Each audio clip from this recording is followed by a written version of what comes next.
Hola, soy Max Kaiser y esto es Kaiser Report. Bueno, estamos viendo lo que sucede cuando el mundo deflacta. Observamos un comportamiento extraño de gente ahí fuera diciendo ¿qué pasa con la atención sanitaria? ¿Qué pasa con los costos de los estudios? Estos precios están subiendo, es la inflación. Pero no el oro, esta es la clave. Todo menos el oro está deflactando durante los últimos 10 años. En particular lo que está en la zona de amortiguación. De acuerdo, escuchemos más. Stacey Herbert. Max, parece que todas las personas en el mundo están esperando la salvación, el rescate económico y financiero. Primero mencionaste el oro, así que veamos este titular en las noticias. La policía italiana decomisa oro en la frontera suiza por un valor de 2 millones de euros. La policía italiana ha decomisado 50 kilos de oro a un empresario italiano en la frontera suiza. Bueno, la primera cosa en la que pensé cuando has contado esta historia fue por supuesto la escena de la película Contacto en Francia, cuando encontraron heroína escondida en el revestimiento de un coche que iba desde Marsella hacia Nueva York, y en la que Popeye Doyle, interpretado brillantemente por Jim Hackman, eventualmente lo captura. Pero esto no es eso. Se trata del oro, y el oro está traspasando las fronteras ahora mientras la gente está intentando imaginarse qué hacer en esta pesadilla de deflación global. Quieren tener algo de valor para mantener su poder adquisitivo, y lo vemos no solo en los mercados, sino en el comportamiento de la gente. Bueno, exactamente. Dos cosas mencionadas en el artículo. Una es, se cree que los italianos tienen miles de millones de euros no declarados ahorrados en Suiza, fondos que Italia está intentando cobrar retroactivamente de las autoridades fiscales suizas. Has mencionado el colapso deflacionario y esto es parte de ese colapso. Todo el mundo está ansioso por encontrar algún tipo de activo en cualquier lugar del mundo. Así que, ¿es JP Morgan el que está tratando de disimular los agujeros negros en sus hojas de balance o son los gobiernos los que tratan de tapar los suyos? Bueno, claro, Italia tiene 24.000 toneladas de oro en los balances del gobierno. ¿Y quién está husmeando ese tesoro de oro? Oh, tal vez Alemania. ¿Recuerdas que dijo, ustedes, países europeos que quieren nuestros préstamos baratos para quedarse en la zona euro? Es un placer para nosotros. Solo tienen que darnos su oro. Entonces, nuevamente, el oro es la única salvación en un mundo que se está colapsando en esta pesadilla deflacionaria. Estaría colapsando más rápidamente, pero los bancos centrales están inyectando efectivo en el sistema, lo que es, básicamente, como las ramas de un árbol que evitan que el cadáver de la economía global toque la tierra más rápido. Pero eso está definitivamente yendo más abajo. Pero esta frontera, la frontera suiza, se está convirtiendo en el punto cero para esta guerra entre las autoridades bancarias y las autoridades de custodia del oro. Estamos viendo algunas personas cruzando la frontera con billones en bonos y ahora las autoridades del oro dan su paso. Sí, claro, unos años atrás aproximadamente la historia era sobre billones en bonos cruzando la misma frontera. En el periodo de un año, la preferencia de activos no tangibles frente al oro ha cambiado. La gente se ha dado cuenta de que era imposible transformarlos en garantías, aunque seas un banco central de Suiza o el Banco Central Europeo. Ahora están buscando la mercancía real. Entonces, el comportamiento criminal ahí fuera está cambiando para reflejar su preferencia por el activo real. Sí, todos están esperando ser rescatados sin importar si es un comportamiento criminal o desquiciado.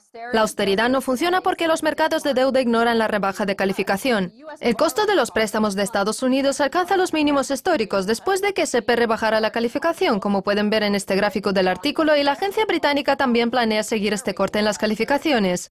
Sin embargo, no es solo Inglaterra y Estados Unidos, sino que después de que SP despojara a Francia y Estados Unidos de su calificación AAA, las tasas de interés pagadas por los países para financiar su déficit cayeron en lugar de subir.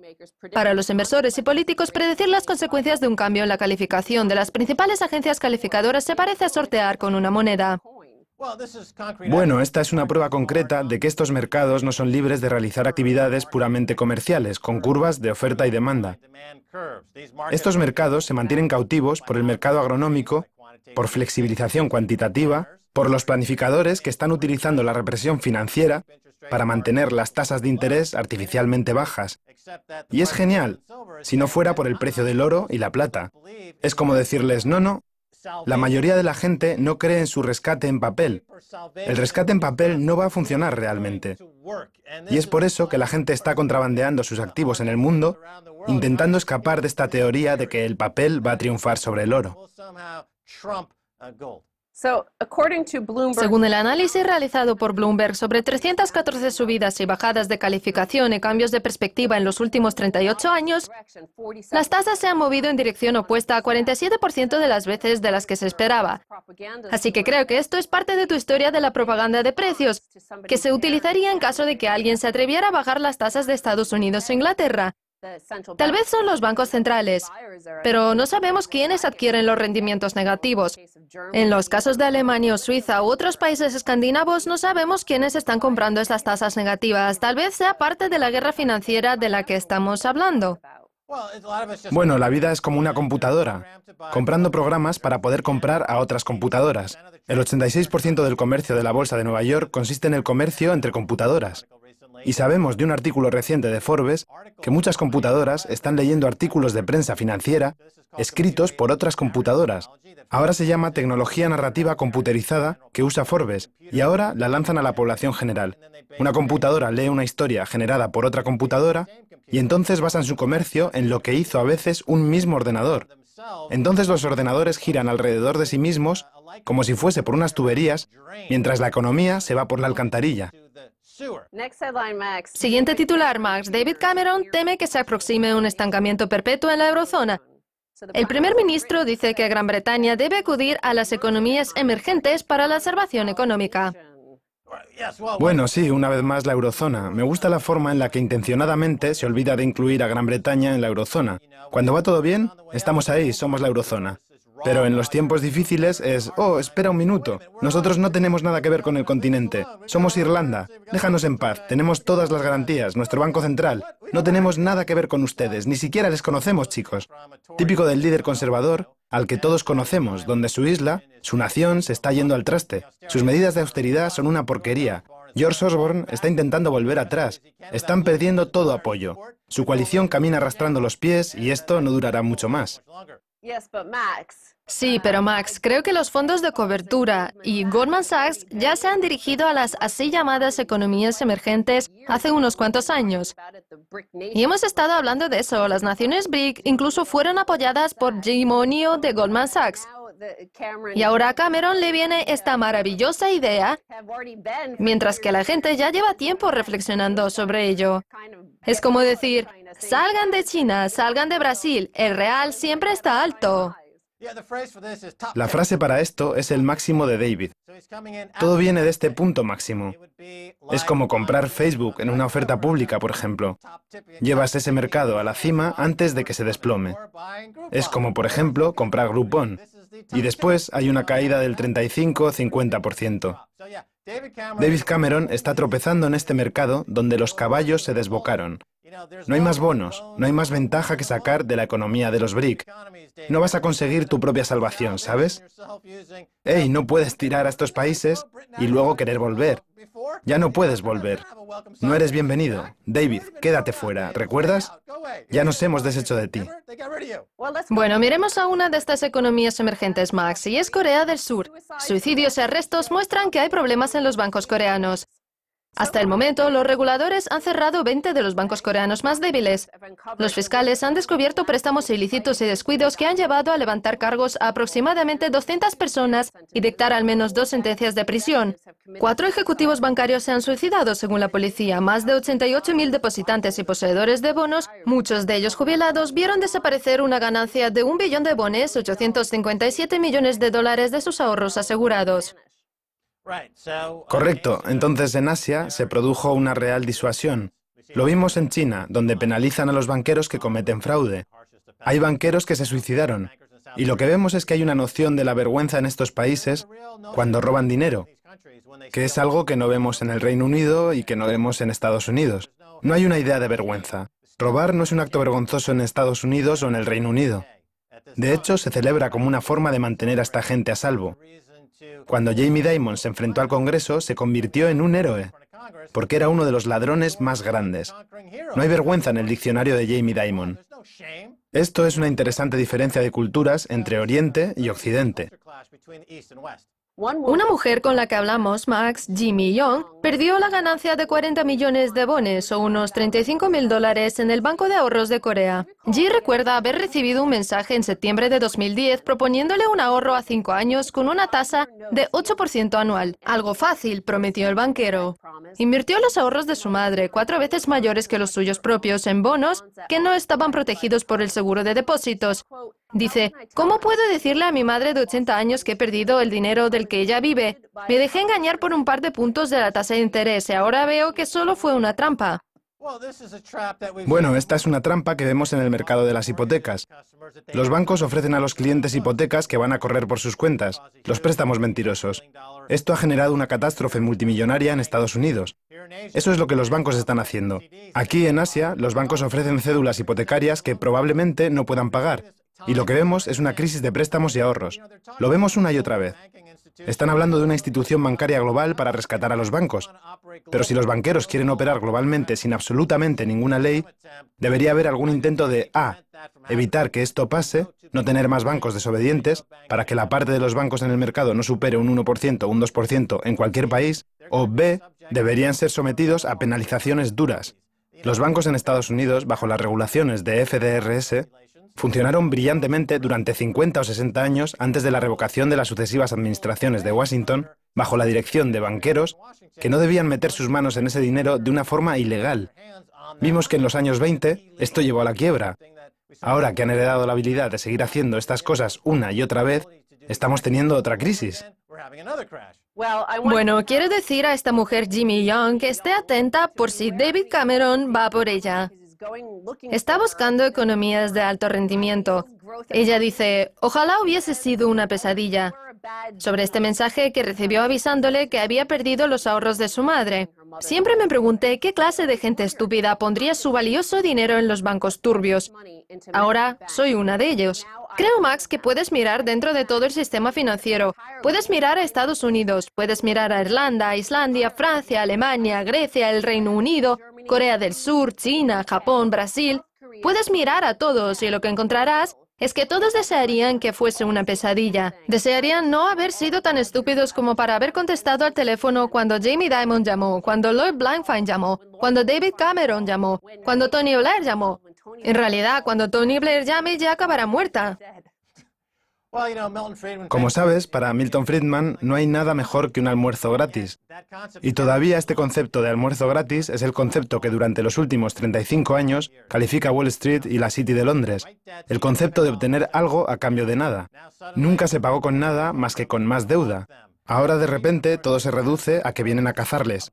Milton Friedman creó el sistema bancario neoliberal para todo esto. Y ahora estamos pagando las consecuencias. Él estaba en lo cierto por un lado, pero a largo plazo demostró ser un estafador como todo el resto de los banqueros neoliberales que nos llevaron a esta catástrofe. Stacy, muchas gracias por haber estado en Kaiser Report. Gracias, Max. Enseguida volvemos, quédense ahí.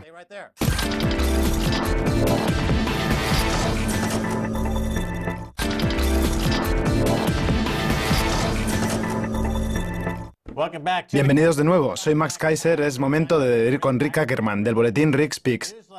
Rick, bienvenido a Kaiser Report. Hola Max, ¿cómo estás? Muy bien, Rick Ackerman, dinos qué ha pasado con toda la hiperinflación. Creo que últimamente estamos muy tranquilos, Max.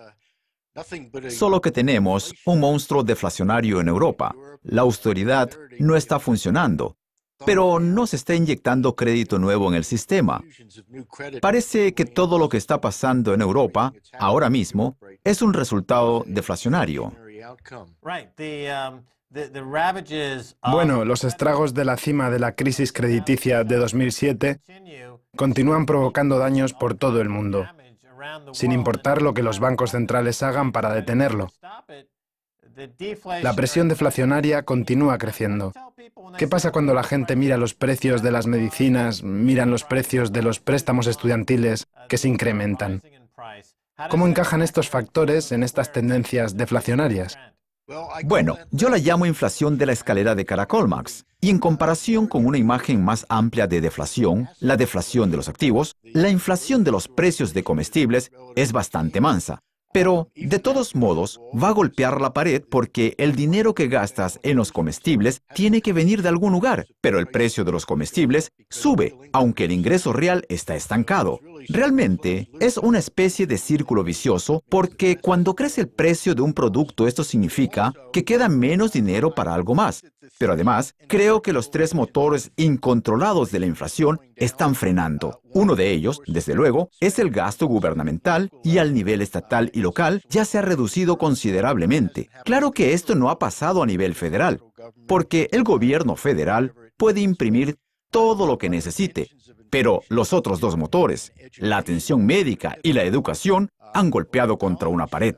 En lo que se refiere a los colegios en los últimos años, los colegios cobraban las matrículas a los padres que terminaban de sacar una segunda hipoteca para sus casas por haber pagado tanto por la educación de sus hijos. Pero claro que es un camino sin salida. Aunque las matrículas siguen creciendo, es posible que ya estén en la cima, a borde del abismo, pero todavía no han mirado hacia abajo. Hablemos del euro. El euro se ha convertido en una moneda muy volátil que sufre balanceos bruscos en ambas direcciones.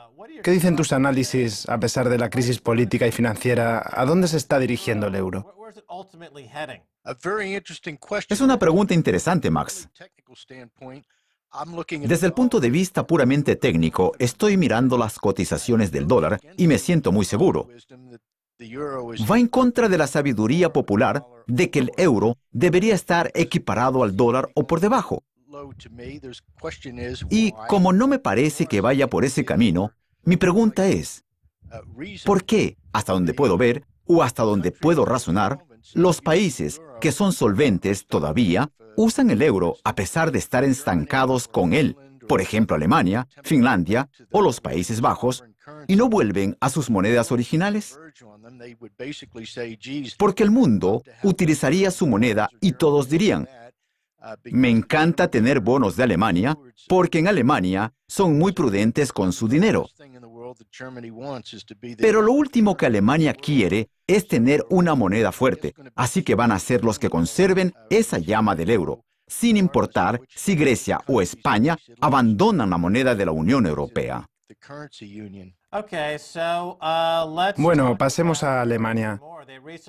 Se ha hablado de la idea de un fondo de salvación europeo en el que los países deberían aportar oro como garantía para cualquier deuda nacional que exceda los límites del tratado. ¿Qué opinas? Bueno, creo que ninguno de los países en deuda vaya a abandonar el dinero real. Ninguno lo sufriría en carne propia, salvo Alemania. Y es por eso que insiste en una moneda fuerte y en términos fuertes. Pero en cuanto a los deudores, ellos no tienen... Bueno, el oro ha sido el tema de conversación y hemos estado discutiendo la forma en la que la inflación o la deflación pueden influir en el precio del oro.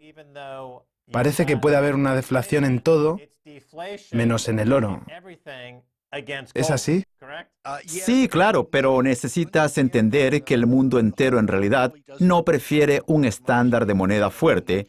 Incluso si China utilizara una moneda basada en la deuda, es el método de pago que ellos eligen. Si a los países se los forzara a pagar, por ejemplo, con petróleo, que no como los dólares que no tienen valor, habría menos venta de petróleo. Es un acuerdo de conveniencia para que luego los países productores de petróleo, excepto los que utilizan el dinero fiat, lo conviertan o puedan convertirlo en lo que sea más útil, en euros, oro o plata. Correcto. Pero estos países están comprando oro agresivamente, haciendo swaps fuera de las reservas del dólar. Se están posicionando para la vuelta del oro. Ahora quieren oro. Así que está claro que, una vez más, como lo hemos visto a lo largo de la historia, el oro se convierte en la moneda de reserva. Bueno, hablemos del mercado de bonos del Tesoro de Estados Unidos. Es un tema recurrente y hemos hablado de esto antes. La pregunta es, ¿los bonos del Tesoro norteamericano finalmente se agotarán? ¿Se agotará el mercado de bonos que hemos tenido en los últimos 30 años? Parece que nos estamos moviendo en esta dirección. ¿Qué opinas? ¿Qué dicen tus análisis? Creo que es la mayor pregunta de todas. Sí, realmente lo es porque la manera de la que va el dólar y sus instrumentos, de la misma manera va el sistema financiero mundial. Desde un punto de vista técnico, Max, estuve buscando un crecimiento de aproximadamente 1,70 puntos de futuros de bonos del Tesoro, y esto significaría que hay algo de posibilidad de que los rendimientos caigan un poco al pasar 30 años. Ahora están a unos 2,50, 2,75. Pero desde el punto de vista técnico, con el índice de bonos de tesoro de aproximadamente 1,70, el rendimiento sería de un 2,1% más o menos. Así que probablemente hay un espacio para el desarrollo de bonos, pero creo que en la perspectiva de los próximos 30 años del mercado creciente de bonos, alcanzarán el límite inferior de rendimientos.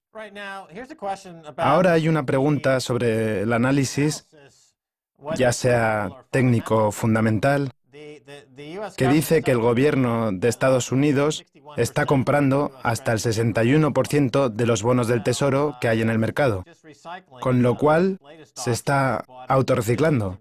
Compran miles de millones de dólares en bonos y luego solucionan el problema vendiendo los bonos 6 horas más tarde, con lo cual se están convirtiendo en una gran lavandería, un esquema Ponzi.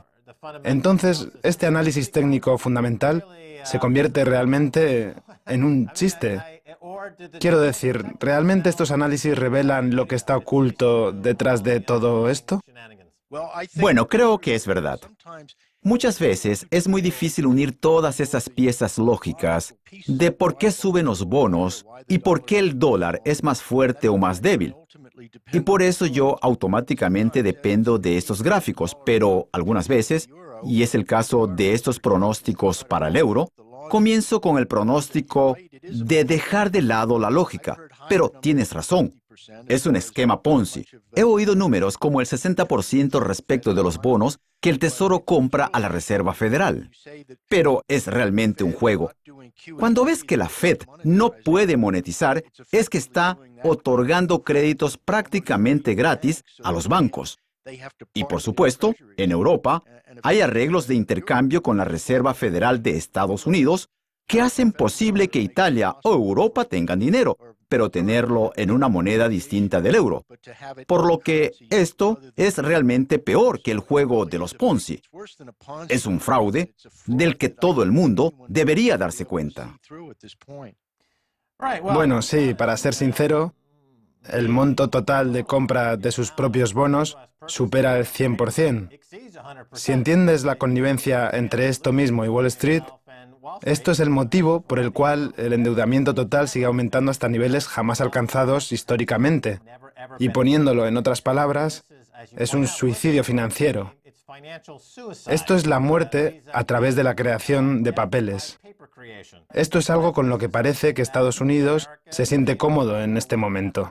Ahora, hablando del tema de los papeles federales, recientemente se realizó un estudio del mercado de préstamos estudiantiles. ¿Es este el próximo desastre supremo? ¿Es parte del desastre global de JP Morgan que implicará más dirección, más impresión, más de lo mismo? Bueno, hay un asunto de billones de dólares aquí. Y en el sentido general, diría que no es tanto. Sí que es un montón de dinero, pero en el margen, es parte de un todo grande que probablemente derribará las cosas. Pero no creo que esto pase. Creo que el programa de préstamos sencillamente terminará en un escándalo cuando se descubra que solo algunos de los préstamos se devuelven. Nosotros ya sabemos que los prestamistas salen del colegio sabiendo cómo quedarse con parte de ese dinero. No todo, solo un poco. Creo que el promedio, escuché, es de $36,000. Esto es mucho dinero para este tipo de préstamos nuevos. Creo que estos billones terminarán siendo condonados en este punto. Bueno, este podría ser un buen momento para mirar esta relación entre la inflación y la deflación en los precios. En un estudio sobre el mercado de préstamos, la razón por la que los costos de educación están subiendo no es porque se haya incrementado la demanda, sino por un incremento del crédito, por el que automáticamente se debe pagar. Y como no puede pagarse esto automáticamente, se traduce en deflación. Entonces, esto es una deflación enmascarada, disimulada. Es el despertar de una señal de simulacro de precios. Es decir, un precio falso para los estudiantes que es tremendamente alto en la manipulación financiera, pero que no tiene nada que ver con la regla de satisfacer la demanda. ¿Estás de acuerdo? Eso es absolutamente correcto, ¿sabes? La burbuja de los préstamos estudiantiles es la misma que la burbuja inmobiliaria.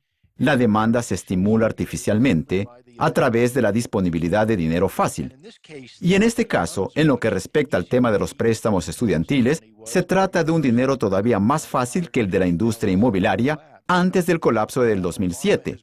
Prácticamente le dicen al estudiante: no te preocupes, realmente ni tendrás que devolverlo. E incluso si vas a la letra de la ley, los términos de repago son tan simples que el estudiante puede mirar al préstamo con la expectativa de no pagarlo. Muy bien, Rick Ackerman, nos hemos quedado sin tiempo. Muchas gracias por haber estado en Kaiser Report. Muchas gracias a ti, Max. Muy bien, esto es lo que hemos visto en esta edición de Kaiser Report conmigo, Max Kaiser y Stacy Herbert. Quiero agradecer a mi invitado Rick Ackerman de Rick Speaks. Si quieren enviarme un email, pueden hacerlo a kaiserreport@rttv.ru. Hasta la próxima. Max Kaiser les dice adiós.